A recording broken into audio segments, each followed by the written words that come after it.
Olá, eu vou falar um pouco sobre os estados de ego, mas antes disso eu quero falar um pouquinho sobre o script de vida, chamado de script de vida, aquilo que você escreveu para a sua vida, ou argumento de vida, como você argumenta que tem que ser a sua vida. Isso vai estar relacionado com a influência dos seus pais, da forma como eles trouxeram várias informações, chamadas mandatos e contramandatos, para que você possa crescer, para que você possa fazer parte, pertencer ao grupo que eles pertencem, que é o grupo da onde eles vieram, da onde eles aprenderam e vão repassar as informações para você. É interessante a gente saber que mais ou menos até a idade de 5 anos nós tomamos as nossas grandes decisões na nossa vida.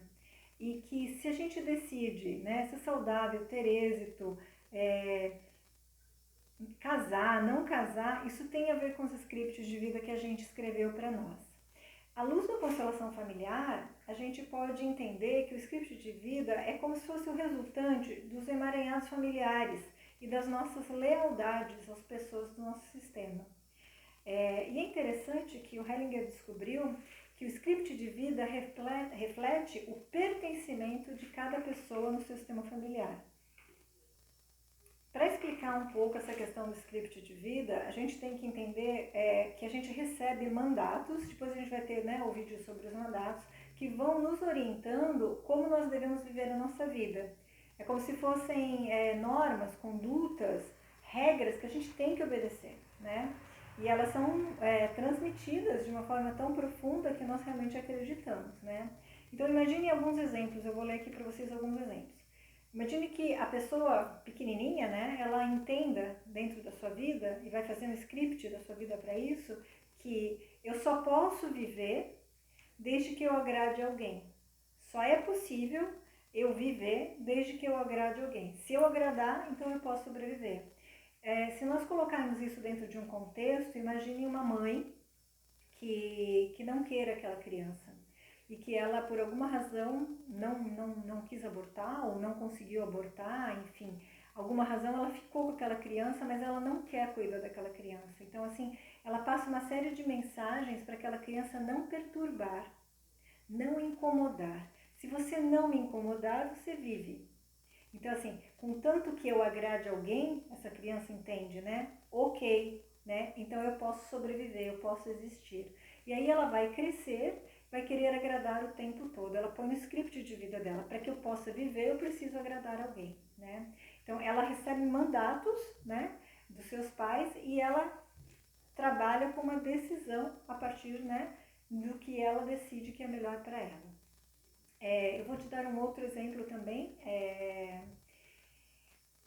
Também uma criança, uma mãe, né? Então essa mãe ela não consegue passar afeto para essa criança, ela não consegue, né, dar aquilo que aquela criança está pedindo em termos de afetividade, e ela passa então a informação que assim, ó, contanto que não tenha intimidade comigo, tudo bem, pode ficar aí, pode viver, pode fazer as suas coisas, pode desfrutar, né? Mas não me peça abraço, não me peça beijo, não me peça colo, né? Então, essa questão também acaba levando para essa pessoa, quando chega na vida adulta, acreditar que, contanto que eu não tenha intimidade com ninguém, tudo bem, eu posso então desfrutar de alguma coisa.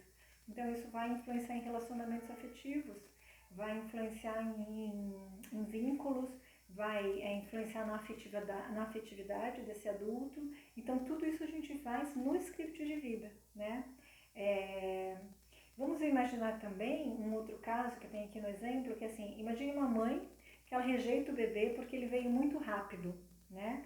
Ou seja, ela não estava prevendo, né, que aquele bebê ia vir, ela engravida, e com isso ela obriga o pai a casar, e ela, né, tudo fica rápido na vida dela, né?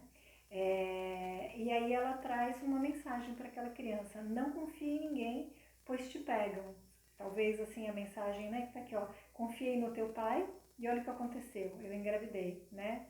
E aí a criança pode ficar com uma crença, né? Bom, contanto que eu não confie em ninguém, tá tudo bem, eu posso existir. Então são coisas muito profundas e que ao mesmo tempo deixam a gente, às vezes até, né? Uau, né? Como é que é possível que tudo isso aconteça? mas a gente vê isso na fala dos nossos clientes, a gente vê isso na prática. Então, os estados de ego, que eu quero falar um pouco dos estados de ego, eles vão falar exatamente disso. Vão falar de como é que eu, né, recebo essas informações a partir de 3 estados de ego. Estado de ego chamado pai crítico, estado de ego chamado criança e estado de ego chamado adulto. Cada um desses estados de ego, eles se comunicam e é como se fosse uma entidade só. Mas quando eu estou num deles, eu deixo de olhar para as outras duas. Qual é o objetivo de se conhecer os estados de ego? O objetivo de se conhecer os estados de ego é perceber a relação que se dá entre um estado de ego e outro. Por exemplo, minha mãe e eu, quando a gente começa a ter uma conversa, uma discussão, em que estado de ego ela está? Se ela está num estado de ego crítico, pai crítico, e se eu estou respondendo a ela num estado de ego criança submissa ou rebelde. Ou se eu estou discutindo no mesmo pai crítico também. Ou se eu passo a responder a partir de um estado adulto, então pai crítico, adulto, né? E aí a gente consegue mudar esse estado de conversa, porque vou neutralizar algumas coisas que faria na questão das emoções. Então vai me ajudar também a entender as emoções que afloram em cada relacionamento que eu passo. Com a minha mãe, com meu pai, com meus irmãos, com meu cônjuge, com, né, os relacionamentos no trabalho também, né? Então, os estados de egos vão nos ajudar com relação a essas trocas de relações que a gente tem. E o tipo de comunicação que essas trocas também trazem para nós, né? Uma é passando normas e condutas, tem que ser exatamente daquele jeito, e você não pode fazer diferente, então você não tem liberdade, não tem criatividade, não tem espaço para fazer diferente. Outras, na qual você responde justamente para ir contra tudo isso e cria uma série de confusões no relacionamento, né? Os filhos que a gente chama de filhos rebeldes, né? Que não respondem para a mãe da maneira como ela quer, que fazem, né, uma série de provocações para que não possam, né, aceitar aquela forma como eles colocam, ou a submissão, que aceita tudo, né? Para que possa ser amado, sempre no intuito de pertencer, de ser amado, de fazer parte, né? De não ser excluído. Na linguagem da constelação, sempre no intuito de pertencer.